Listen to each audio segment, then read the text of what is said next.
So hey guys, I've been working on this uh, video for a while, and well, I want to make sure I got everything right. So we'll just go over the things I want to talk about. So obviously, the video is in question that I'm working on is the extensive Master Duel guide.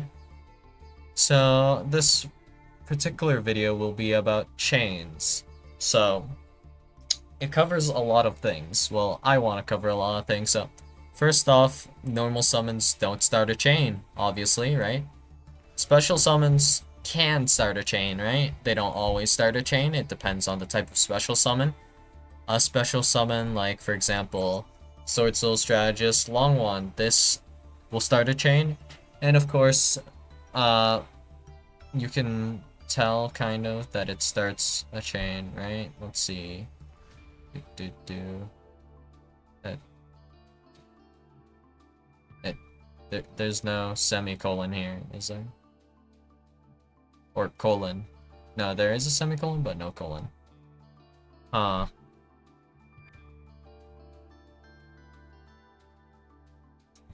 That problem-solving card text. So, anyway, we're going to be talking about problem-solving card text. So, I guess stuff with semicolons does start a chain. Well, that's news to me, I guess. Maybe. Confusion. So there's like a ridiculous amount of things to cover. So the biggest thing is probably just problem-solving card text.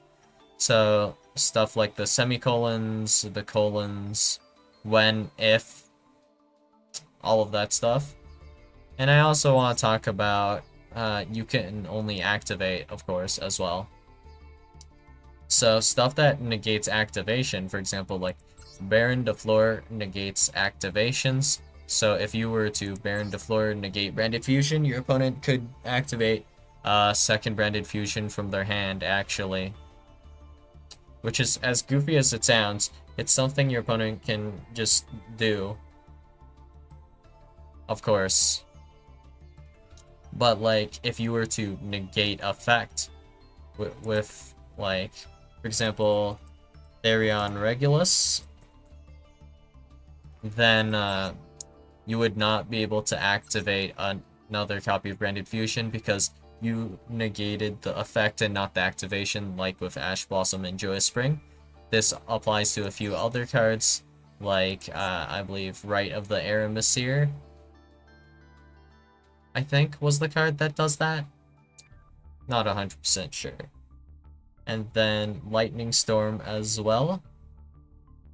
Also is you can only activate one Branded Fusion kind of. Well, it's like you can only activate one uh, something Lightning Storm effect per turn or something. Something like that. Whatever it says. Or you can only, it might just say you can only activate one Lightning Storm per turn. Don't remember. We're struggling here. But basically, one of the important things to know that I was going to mention is that, like, when is, like, the only wording that allows you to miss timing. You don't really miss timing with anything else. There's also, like, how chains resolve. Like, of course, if... Well, let's go with this, for example. So, Sword Soul of Moyi, if this card is normal and special summon, you can reveal one Sword Soul card or one Wire monster in your hand, special summon a Sword Soul token. So, let's go with this effect. I don't know what cards could realistically do this, but let's say you activate some kind of discard effect that forces your opponent to discard the Worm they revealed or whatever.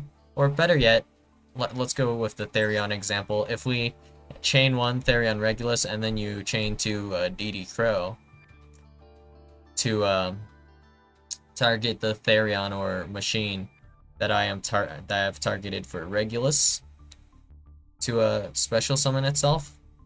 How that chain will resolve is actually like Therian King Regulus will still try to resolve itself as much as possible. So it will special summon Therion Regulus from my hand, and then it says, and if you do equip that monster to this card. So the equipping portion is not required, and I already targeted it, right? So it's no longer required for the effect, so it won't fizzle, and Therion King Regulus will still special summon itself properly. But it will no longer be able to equip the targeted monster to itself. And that's basically how it works for like every single Therion. And their jank rulings, like with Nibiru and Token Collector, that kind of just,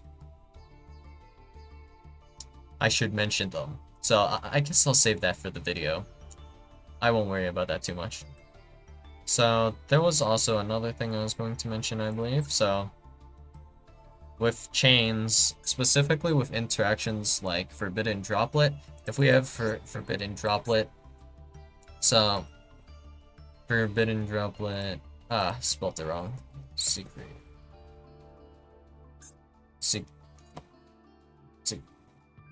Hello? Freed, like that? Sure. So let's say we're playing DD, we have Dark Contract with Eternal Darkness set, our opponent tries to droplet our board. We can go ahead and chain 2 Dark Contract with Eternal Darkness to it, and then we can activate Siegfried targeting Forbidden Droplet. Hot Red Dragon, Arcfiend Abyss can kind of do the same thing.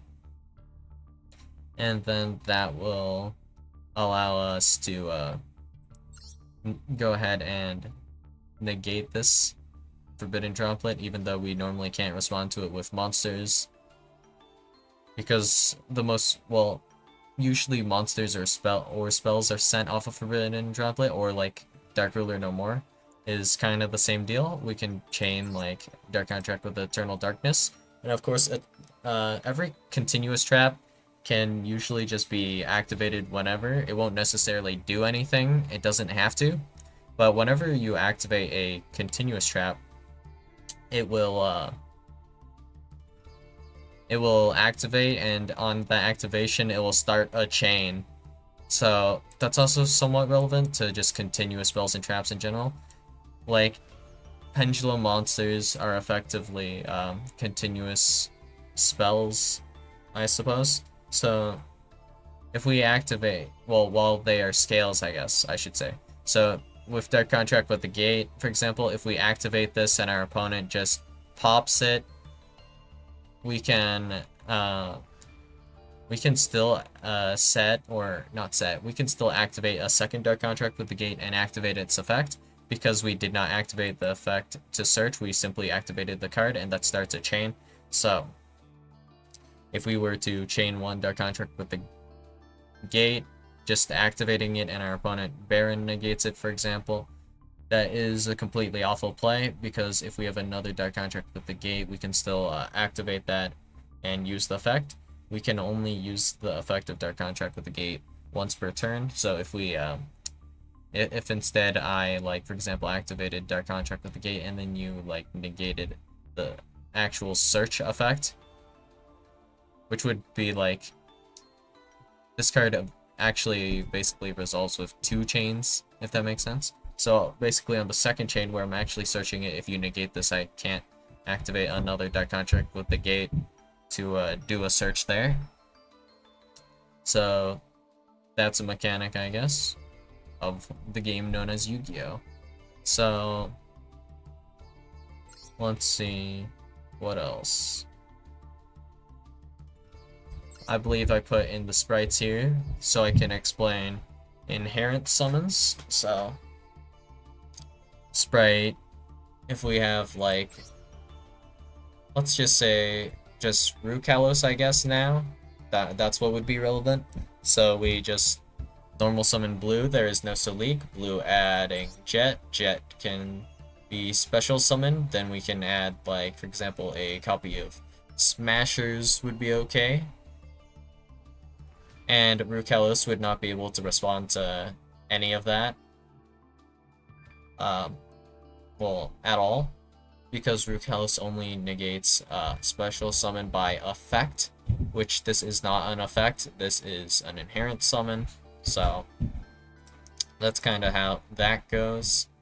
And then a really good example of like one of the things like players call it, there's technically no term for this, like I don't think Konami gave it one, but technically we use like fizzle, right? So with Fallen of Albaz, for example, let's say Fallen of Albaz is no more special summon, you discard one card as cost, okay, right? So then the effect is to fusion summon one fusion monster from your extra deck using monsters on either field as fusion material, including this card, but you cannot use other monsters you control as fusion material.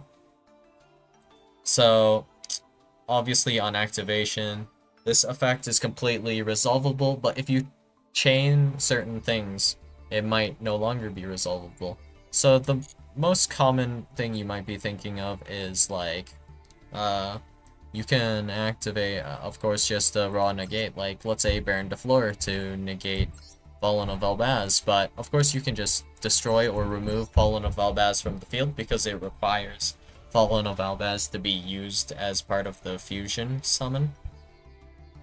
So Fallen of Albaz being removed off the field would cause this effect to kind of fizzle, I guess, and the effect would not resolve at all. But like with the effect of Therion Regulus, for example, Therion Regulus actually, of course, does still special summon itself, and you should not get twisted, and you should know that effects will try to resolve themselves as much as possible. So there's actually nothing you can do with Fallen of Albaz, but there is something you can do with like a Nibiru. So if you were to use something like There Can Be Only One or Rivalry or something like that to chain that to Nibiru, and your opponent, if your opponent cannot summon Nibiru, for example, the effect will still resolve as much as possible and the tribute effect will still happen, if that makes sense. Even though Nibiru cannot be actually special summoned. If we go ahead, like, chain 1 Nibiru, chain 2, like, a Rivalry, and our opponent controls, like, a non-rock monster, it will still tribute first, and then try to summon Nibiru. But I guess the better example is, like, a summon limit. Let's say our opponent summoned twice, and then we chained summon limit to the activation of Nibiru. The entire field will still get wiped, but it will not summon not either the token or Nibiru. But with a more specific example, if we only stop our opponent from special summoning to their field somehow, then, well, actually, I don't remember how you do that, but the way this ruling works is well, it's not really a ruling, it's basically how the game of Yu-Gi-Oh works. Cards will always try to resolve themselves as much as possible. So even though Nibiru is not summonable, it will still allow you to, after you chained Nibiru, it will try to resolve as much as possible. So it would do the tribute effect and then attempt to do every effect, like kind of descending, kind of like code, I guess. And then the every effect in the chain resolves. So like Token Collector is like another example. If Token Collector is on the field, Nibiru technically is not able to be summoned because the summon of the token is mandatory, and technically because it is mandatory, you cannot do it because it is part of the effect. So if Token Collector was on the field, for example, like before you could even attempt a Nibiru, then like let's say later on you can use Nibiru effect is completely unusable against Token Collector. But if you were to Token Collector chain to the Nibiru, like there is a token on the field, then it'll completely resolve properly, which is pretty funny, considering that, of course, Nibiru tributes everything first, and then it'll like summon itself and then the token as separate. So it doesn't happen at the same time, which means you would draw 2 cards off of Maxi against Nibiru. But that aside, Token Collector would special summon itself in this chain, right? So let's say chain 1 Nib, chain 2 Token Collector. Then Token Collector will of course get tributed, Nib will get special summoned, and then the token will be special summoned, but of course if Token Collector is on the field, Nib can't be activated at all, if that makes sense. So it's pretty confusing ruling, I guess. Or basically that's how the game of Yu-Gi-Oh works. But technically if the effect to summon the token were optional, then you could summon it over Token Collector. But because it's mandatory and basically you have to resolve the whole effect, Token Collector stops Nibiru, I guess. So then I believe this is here to talk about protection, I'm pretty sure. And then we also, of course, have to do the fun stuff, you know, we have to talk about damage. Damage calc. So damage calc. Cards that negate effect cannot be activated in the damage step. Cards that negate activation can. Why? I honestly don't know. That is just how the game of Yu-Gi-Oh works. So like you could use Baron de Fleur to negate, like, we'll say, what's a funny card that just, oh yeah, Honest, of course. So let's say we activate an Honest. Baron de Fleur can negate it because it's negate activation. If we were instead had Therion King Regulus, Therion King Regulus could not negate Honest. It's kind of dumb, but that is how the game of Yu-Gi-Oh works, I guess. And then there's, of course, setting traps and then not being able to activate them, setting quick plays and not being able to activate them for the rest of the turn, because they essentially become like traps. Quick plays become traps, I guess, is the explanation that you typically go with. And I think that's a lot of the things I wanted to cover. And then there's, of course, like trigger effects and ignition effects, and then like quick effects, I believe, or fast effects. Those are like the 3 categories of like effects that we would cover. And then there's like technically what people refer to as like spell speed 4 or spell speed 3 or whatever, and then counter traps as well, also being a different kind of timing as well, because you can only respond to a counter trap with another counter trap. You could not like Baron de Fleur negate it, for example. So I want to cover like a lot of that in detail, so I want to make sure I get the guide right and not have to make it a second time. So if there was anything confusing or that I should explain more, or anything I forgot to explain, feel free to let me know in the comments down below, and I'll make sure to include it in the actual video whenever I go ahead and come around to finishing it. It's been a while. Like, I've been working on it on and off for quite a while, so yeah, that's about it. I'll see you guys in the next video. Bye.